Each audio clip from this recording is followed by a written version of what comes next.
কি করবেন মাজারকে আমার জানা নাই, আমার কোনো আইডিয়া নাই, কিন্তু এই মাজারটা আমার সমস্যা কেন্দ্রবিন্দু number 1 epicentre of all our problem for 16 মাজার। এখানে থেকে আমাদের সন্ত্রাসী কর্মকাণ্ড চলছে, রাষ্ট্রের বিরুদ্ধে ষড়যন্ত্র, আমাদের পার্লামেন্টের ষড়যন্ত্র, যত রাষ্ট্রবিরোধী কাজকর্ম মাজার থেকে। এই মাজার আমার সমস্যা, কি করবে জানি না, কিন্তু something needs to be done in a হারি, কারণ এটি হচ্ছে বিপদ সংকেত। গতকাল শপথ নিয়ে সব দেখেছেন, তার শপথ দিচ্ছে এবং তারা বলছে তাকে ফেরত আনবে। মাজার সে শপথ নিচ্ছে, এই সন্ত্রাসীরা, আর্মি গুন্ডারা, এই সাইকোপ্যাথরা, এই দুর্বৃত্তরা করছে, সেখানে শপথ দিচ্ছে, দেখেছে সেই দৃশ্য।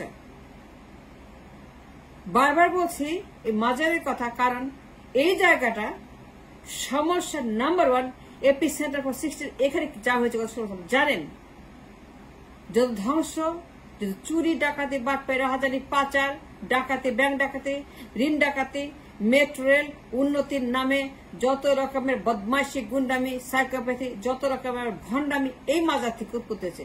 এই মাজারে আমাদের নির্বাচন হত্যা করে, এই মাজারে আমাদের গণতন্ত্র হত্যা, এই মাজারে আমাদের মিলিটারিকে ধ্বংস, এই মাজারে আমাদের পার্লামেন্টকে ধ্বংস, এই মাজারে আমাদের গণভবনকে ধ্বংস করা হয়েছে, রাষ্ট্রকে ধ্বংস করা হয়েছে, অর্থনীতি, ব্যাংক, মার্কেট, ইন্ডাস্ট্রিজ, আমাদের দেশের মানুষকে ধ্বংস করেছে মাজারে। এন্ড দেয়ারফর কি করবেন না করবেন আমি জানি না, কিন্তু আমি এইটুকু জানি to the best of my understand knowledge and expertise যে এই মাজার আমার সমস্যা। যতগুলো মাজার থাকবে ওরা থাকবে, যতকাল ওরা থাকবে মাজার থাকবে, ও যতকাল মাজার রাখবে ওরা থাকবে, মাজারকে বাঁচিয়ে রাখবে ওরা থাকবে। এইটাই ওদের একমাত্র ভরসাস্থল। এই মাজারের রাজনীতি, এই জায়গার রাজনীতি, একে ব্যাপক রাজনীতি, 16 বছর এইটা ছিল রাজনীতি কেন্দ্রবিন্দু। এই জায়গায় ধ্বংস হয়েছে আমাদের রাষ্ট্রকে, অর্থনীতিকে, যত ডাকাত, যত গুন্ডা, দুনিয়ার মাফিয়া, দুনিয়ার যত চোর ডাকাত খুনি সব এইখানে জড়ো হয়েছে। সে দেখেছি আমরা 16 বছর। দুনিয়ার যত বদমাস, চোর, যত এসালাম, যত দরবেশ, দুনিয়ার দরবেশ, লাখ লাখ দরবেশ, হাজার দরবেশ, ডেইলি দরবেশ, ঘন্টার দরবেশ, সব গিয়ে হাজির হয় এই জায়গাটা। কারণ বদমাস গুলো জানে এইটা তাদের বাপ, তাদের আদর্শ, তাদের কোট, তাদের পাইপ, তাদের সেই ইজম, তারা জানে এখানে গেলে তারা পাবে, চুরি করতে পারবে, ধ্বংস করতে, তা জানে। এখানে গেলে পর সব খুন মাপ, এখানে যাও, ডোনেশন দাও,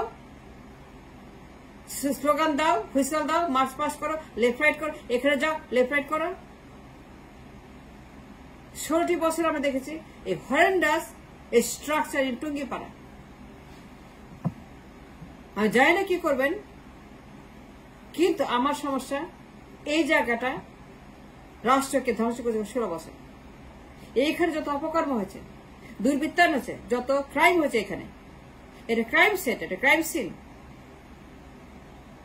টুঙ্গিপাড়ার এই স্ট্রাকচার হচ্ছে ক্রাইম সিন, ক্রিমিনালদের সিন। এটা এখানে ক্রিমিনাল যারা হয় তাদের ষড়যন্ত্র, রাষ্ট্রবিরোধী কাজকর্ম তারা এখান থেকেই করছে 16 বছর। রাষ্ট্রকে তারা এখান থেকে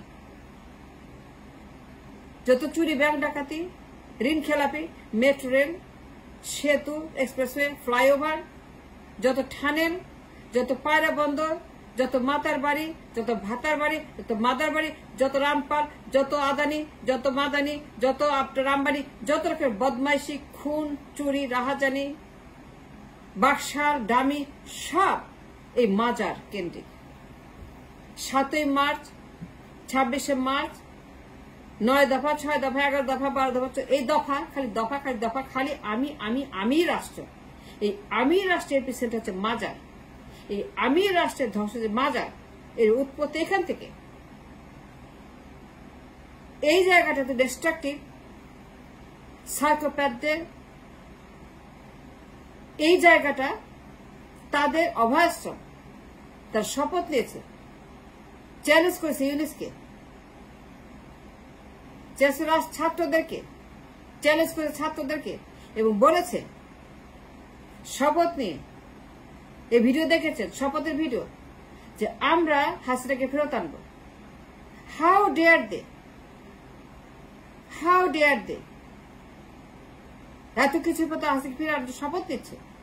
এই সন্ত্রাসীরা মাজার আছে বলে তা থাকতে পারছে, না থাকলে পারতো না। মাজার আছে বলে বলতে পারছে, না বলতে পারতো না। এই মাজার তাদের শক্তি, এই মাজার তাদের ব্লাড, এই মাজার তাদের অক্সিজেন। যতকাল থাকবে এই মাজার তারা থাকবে। সন্ত্রাসীরা মাজার গিয়ে শপথ নিয়ে বলেছে হাসিনাকে ফেরত আনবে।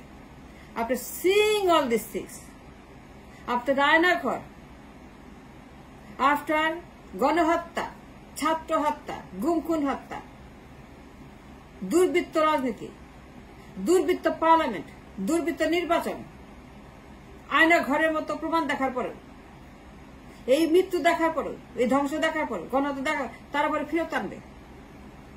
কেন বলছি? বিকজ অফ দ্য মাজার আছে বলে পারছে, না থাকলে যাইতে পারতো না। মাজার না তো যাইতে পারতো, কোথায় তারা গ্যাদারিং করতো? মাজার থাকতে পারে শপথ কোথায় নিত, শক্তি কোথায় পাইত, বল তারা কোথায় পাইত? মাজার থাকলে পারে, মাজার আছে বলে তারা করতে পারছে, না থাকলে পারতো না। মাজার পারবে না, কারণ মাজার তাদের সিম্বলিজম, তার আদর্শ জায়গা, তার শক্তির জায়গা, শক্তির উৎস। বৌদ্ধকের হলে মাজার, এই মাজার লাগে পারমাণবিক, ডেঞ্জারাস লাগে পারমাণবিক। এই মাজার একটি পারমাণবিক শক্তির সমান। এই মাজার তাদের উৎস, এই মাজার তাদের এপিসেন্টার, এই মাজার আমাদের ধ্বংস। আছে বলে যায় তারা, না থাকলে পারতো না। আছে বলে তারা কালকে এই শ্বাস পেয়েছে, আছে তার শপথ নিতে পেরেছে, না থাকলে পারতো না। Right or wrong, good or bad, yes or no, black or white, আমি যা বলছি সত্য না মিথ্যা। মাজার আছে বলতে পারছে, না থাকতে পারতো না। মাজার না থাকবে হয়তো কালকে শপথ নিতে পারতো। মাজার ছেড়ে শপথ নিয়েছে কেন? কারণ মাজার ইজ দেয়ার। না থাকলে পরে কোথায় যেত বলেন? এর দেখা পাওয়া যেত না, একজনের দেখা পাওয়া যেত না, মাজার থাকতে পারে। সুতরাং মাজার কি করবে জানি না, I have no choice, no knowledge about it. কিন্তু আমি এইটুকু জানি যে যতক্ষণ এই মাজার থাকবে ততক্ষণ সার্কব্রত থাকবে, সন্ত্রাস থাকবে, কোথাও যাবে না। এন্ড দেয়ারফর কি করবেন জানি না, কিছু needs to be done. Taher বলছিল সমুদ্র বঙ্গোপসাগর, কর্নেল তাহের বলছিল 75-এ এর বঙ্গোপসাগর দাও, এর বঙ্গোপসাগর দাও, এর বঙ্গোপসাগর দাও, নাহলে মাজার হবে। এবং তাই হয়েছে, এক্স্যাক্টলি তাই হয়েছে।